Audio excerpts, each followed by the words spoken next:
Long before the dawn of humanity, Lucifer attempted to overthrow God.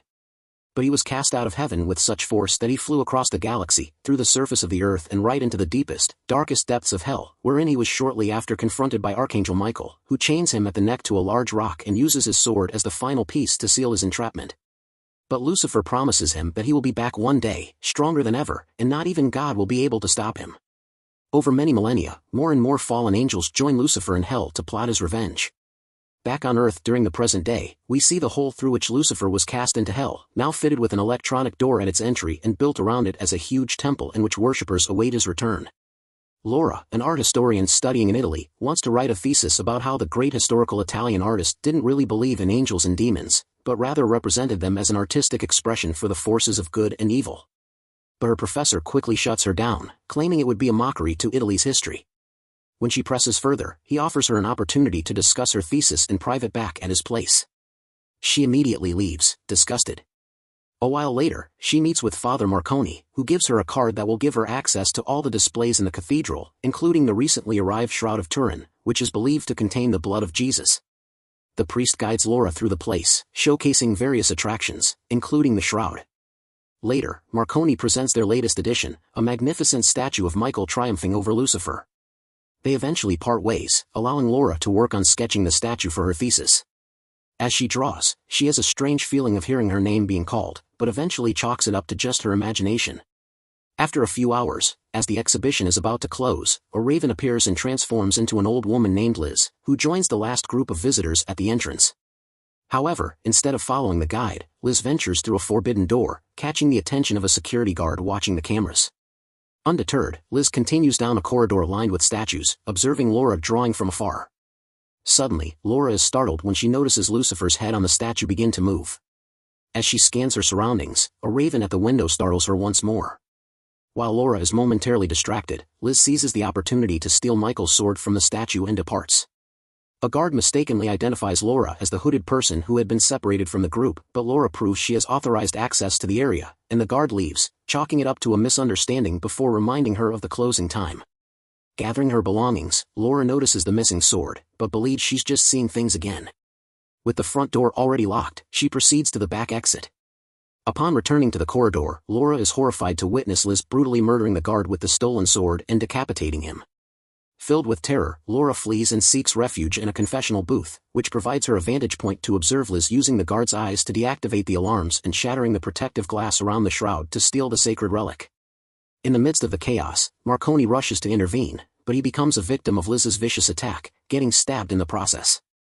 Liz's henchmen then arrive to safeguard the stolen shroud, but before leaving, they spot Laura in the booth, prompting Liz to order her men to apprehend her. Once the group departs, Marconi, using his last moments, prays fervently, asking Michael to possess his body to confront Lucifer. Without delay, Michael descends from heaven and inhabits the priest's body, pursuing Liz's group as they attempt to escape in their vehicle. Although his celestial abilities enable him to move swiftly, the human vessel struggles to endure such immense power, forcing Michael to halt to avoid causing irreparable damage. Meanwhile, a gathering of wealthy individuals watches in awe as a remarkably gifted child plays the violin with exceptional skill. Dr. Loran later explains that this prodigy is a clone of Antonio Vivaldi, representing yet another prominent name on a long list of clones created by his company using DNA extracted from historical figures' graves. The infants are put up for auction, attracting wealthy parents eager to adopt one. Today's prized offering is a clone of Michelangelo. During the auction, Liz arrives to inform Laren that they have successfully obtained the shroud. Soon after, the group arrives at Lucifer Villa. Laren is ecstatic because he can now proceed with his plan to clone Jesus. Meanwhile, Laura, along with Brenda and two other women, is imprisoned inside a glass cell and restrained with chains. One of the women is inconsolable, crying and shouting, but Laura employs gentle words to help her find calmness. Laura believes they should cooperate, but before they can devise a plan, a group of nurses enters the cell to check their vitals. Meanwhile, Michael returns to the cathedral and discovers other priests examining the security tapes. They are stunned to see Marconi alive, but Michael offers no explanation and instead inquires about the protectors of the shroud. The priests explain that Cardinal Vincini was responsible for guarding the relic, but he became mentally unstable, speaking of demonic creatures and secretive cults, which they attributed to dementia. Michael is taken aback by the disbelief of the priests and the teachings of the Bible itself. He demands to know Vincini's whereabouts and learns that he now lives as a recluse in an asylum. Michael acquires the security footage and secures their promise to not tell a soul that they saw him. Afterward, Michael borrows a jacket and departs in Marconi's car, finding some medicine in the glove box to manage the pain caused by his celestial powers. Unbeknownst to him, a raven tails him throughout his journey. While the scientists at the villa diligently work on extracting Jesus' DNA from the shroud, Michael arrives at the asylum and meets Vincent, who is armed and anxious. However, upon touching Michael, Vincent senses that he is more than just a priest and believes him when he claims to be an angel. Vincent is familiar with the old woman named Liz, and proceeds to show Michael the villa constructed around the hellish portal, explaining that this asylum was established as a lookout point. According to the scriptures, Lucifer is prophesied to return one day, and to achieve this, he requires two ancient beasts with connections to both realms. One of them is the woman, evidently referring to Liz, and the other is known as the beast of the ground. Over the years, Lucifer's followers brought him children to possess, but those mortal bodies were inadequate to contain his power. This is why they stole the shroud. Their plan is to clone Jesus, as he possesses the only body strong enough for Lucifer to inhabit. Michael is disgusted by this revelation and vows to stop their sinister plot. In response, Vincent drives Michael to the base of the Villa Mountain. Michael's presence in the vicinity causes his sword to react, granting Lucifer the means to pull on the chain, finally releasing himself from his imprisonment. Within the villa, the captive women strive to find a way to break free from their chains while engaging in conversation about their personal lives, wherein Laura reveals the heartache of losing her husband and child to a drunk driver. Laurent conducts tests and discovers that Laura is a perfect match, which encourages Liz to demand that he speed up the process. Subsequently, the nurses return to the cell to transport the girls, but the women attempt to defend themselves using their chains. Unfortunately, more nurses arrive and swiftly overpower them, taking Brenda and Laura to the surgery room. There, the doctors implant eggs fertilized with Jesus' DNA into the girls' uteri, and Liz emerges, introducing herself as an angel of the Lord. She acknowledges Laura as the chosen one, having been inspired by her sketches of Lucifer back in the cathedral. Meanwhile, Vincent escorts Michael to the entrance of a hidden cave that leads to the villa. Before parting ways, Vincent notices the persistent raven following them and shoots it down before handing his weapon to Michael, who promptly ventures into the depths of the cave to fulfill his mission. Shortly after, Laura and Brenda are forced into wedding dresses and taken to a gathering of Lucifer's worshippers. They are then secured to a pillar. The beast of the ground arrives and proceeds to place the girls inside a massive cage, which is then lowered into the protective well guarding the gateway to hell. Suddenly, a horde of demons materializes around the cage, restraining the women as Lucifer transforms and enters Brenda through her mouth. Brenda struggles against the devil for a brief moment, but eventually succumbs to the ordeal and dies. Lucifer departs her lifeless form and enters Laura instead, who remarkably survives the possession unharmed. Afterward, in a dazed state, Laura walks outside, where Liz introduces her as the chosen one before leading her to a new glass cell furnished with a bed and a vital sign monitor. When Laura inquires about what is now inside her, Liz cryptically refers to it as a better Jesus. Michael finally discovers a door within the cave tunnel and uses his firearm to shoot it open, granting him access to the villa. The guards quickly spot him, and when Michael fails to utilize his weapon, he sustains a gunshot wound in his shoulder. Nonetheless, he retaliates by incapacitating the guards with a few well-aimed strikes. He slips on a stolen uniform and passes to blend in discreetly. Michael gains entry to the laboratory with the shroud before examining the security cameras to find Laura's whereabouts shortly after. Laurent enters the lab, but Michael swiftly pins him against the table and demands answers. Laurent merely responds that he works for a new beginning. Michael decides to ignite the gas canisters and use a flare to cause an explosion, creating a barrier between him and the approaching guards. The fire alarm blares throughout the building, and Laura implores the nurse to release her, but he refuses to let her leave the cell. Suddenly, Michael arrives, knocking out the nurse. Laura embraces him, believing Marconi is alive. However, Michael becomes distracted as Lucifer begins to communicate with him telepathically, taunting him about his newfound freedom. Misinterpreting Michael's anger, Laura grows fearful and flees, but he catches up to her and takes her into a room to protect her. Laura brandishes Michael's gun at him, but he convinces her that he is on her side while he attends to his bullet wound. Laura explains the torment they subjected her to, prompting Michael to decide to take her away to safeguard her. Liz witnesses them leaving and dispatches her henchmen after them. She kills one of the guards when he almost shoots Laura, intending to keep her unharmed. As Michael and Laura try to escape through the cave tunnel, they are hindered by the rapidly growing baby, causing Laura to feel unwell. The beast catches up to them and engages Michael in combat, but his human body begins to fail, and he is ultimately defeated. Liz and the henchmen recapture Laura, who threatens to harm the baby if they harm the priest. Liz reminds her that the priest is already dead and suggests she needs to kill the angel too. Meanwhile, Michael manages to free himself from the chains in the room with the well, but it leaves him severely weakened. He makes his way to the well and jumps into it just as the beast approaches. In hell, Michael fends off a demon attack but realizes his sword is missing. More demons arrive and use Lucifer's sword to imprison Michael, just as Lucifer had done to him years ago. Meanwhile, the baby continues to grow at a supernatural speed inside Laura. Liz claims that this baby will replace the one Laura lost, but she adamantly refuses to see them as the same. During an ultrasound scan, Laura witnesses the baby on the screen, and to her shock, the baby crawls out and roars at her. She wakes up, realizing it was only a dream, with Liz sitting beside her, inquiring if Lucifer communicates with her. Laura remains silent, prompting Liz to recount the tale of Lucifer's rebellion against the tyrant they know as God. When Laura expresses her lack of interest, Liz slaps her, demanding respect.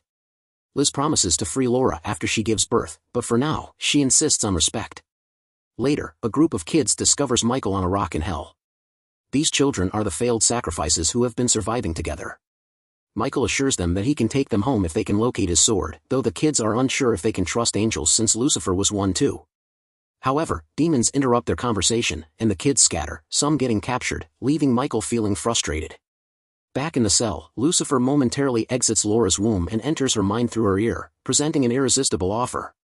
If Laura accepts him into her life, he will help her punish the man who murdered her family. Laura agrees, lying down on the bed and allowing Lucifer to take over the baby, envisioning herself holding the child and having a baby once more. Liz observes this development and grows concerned about Laura becoming too powerful. Later, during a nurse's tests, Laura uses her newfound abilities to extinguish the lights and kill the nurse. She then encounters another nurse, whom she viciously attacks until he perishes. Suddenly, Laura breaks free from Lucifer's influence, terrified by her actions, and decides she must eliminate the baby before it's too late.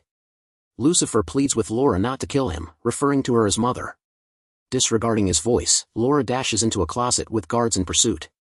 After locking the door, she grabs a bottle of chlorine and battles against Lucifer's control to consume it. Laura begins retching and writhing in pain when Liz forcefully kicks down the door, reprimanding her for what she did to the baby. As Liz prepares to find a doctor, Laura's newfound powers enable her to slam the door shut and push Liz to the ground, vomiting on her face. It becomes evident that Lucifer has taken control of Laura's body, punishing Liz for her mistakes. Liz regrets not being the one to carry the baby, but Lucifer dismisses her pleas and issues new orders. After the birth, no one can be allowed to know what transpired here, meaning everyone must die. He is also concerned that Laura and the baby are forming a bond, necessitating Laura's death after the birth. Laurent arrives, but Lucifer strikes him as he pleads for help from the chlorine's effects. Subsequently, Laura's body is placed inside a healing pod, during which Lucifer temporarily departs her body and enters a demon in hell to taunt Michael, mocking his failure. The kids observe this exchange from the shadows, considering it evidence that Michael is actually on their side.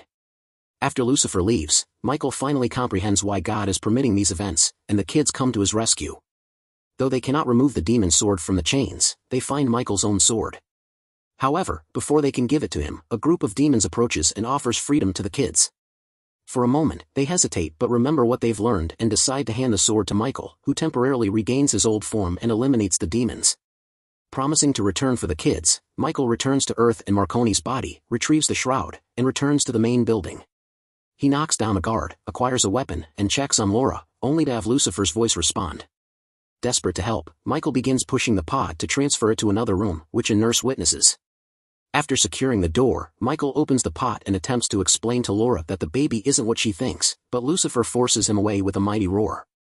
Lucifer manipulates Laura's body to stand above Michael and announces that her water has broken before releasing the liquid on the angel, causing severe burns. Michael attempts to flee, but Lucifer grabs him and positions him on Laura's lap, demanding to be worshipped. When Michael refuses, Lucifer uses Laura's fingers to stab his neck, but Michael remains steadfast and shares the revelation he reached. God is permitting these events because if Lucifer enters Jesus' holy body, Jesus will control and seal him forever. Enraged, Lucifer throws a tantrum, inadvertently knocking out Michael. When Liz arrives with the guards, Lucifer asks her to kill the baby. However, Liz assumes Laura is talking and orders the guards to take her to the altar. On top of the well to hell, Laura gives birth to the baby, and Liz immediately takes him away. Left alone atop the well, the beast opens the lid, causing Laura to fall before joining the others outside. Liz presents their new savior to Lucifer's followers, announcing he will be baptized with blood instead of water. The beast proceeds to slaughter every follower, doctor, and guard. Laron is shocked but relieved to be spared. However, after he kisses the baby's head, the beast kills him as well. Meanwhile, Michael regains consciousness, breaks the window with his weapon, and escapes the room. He enters the well room, finding Laura hanging on the edge, and helps her up before they join forces to confront their enemy. Liz is about to leave with the baby in a car, but Laura attacks her, demanding the child. Liz pleads for no harm to Lucifer, and Michael explains that the baby is not Lucifer. Instead, God chose Laura, and she has given birth to what will become Lucifer's eternal prison. Laura takes the car and departs to find Vincent, while Michael stays to fight since the gates to hell are now open, and demons will try to escape. Michael hurries to the well and closes it before being confronted by the beast, who hurls him aside to begin reopening the well. Michael discovers the explosives Liz left behind to erase evidence and activates them, causing an explosion that destroys the facility and conceals the hole beneath the debris. Sometime later, Vincent takes Laura and the baby to the cathedral, returning the shroud. Michael returns to hell to fulfill his promise and free all the kids.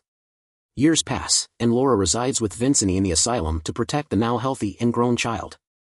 One day, Liz secretly observes the family in the forest and calls for Lucifer. However, when Lucifer attempts to escape, the child absorbs him back into his body, keeping him sealed.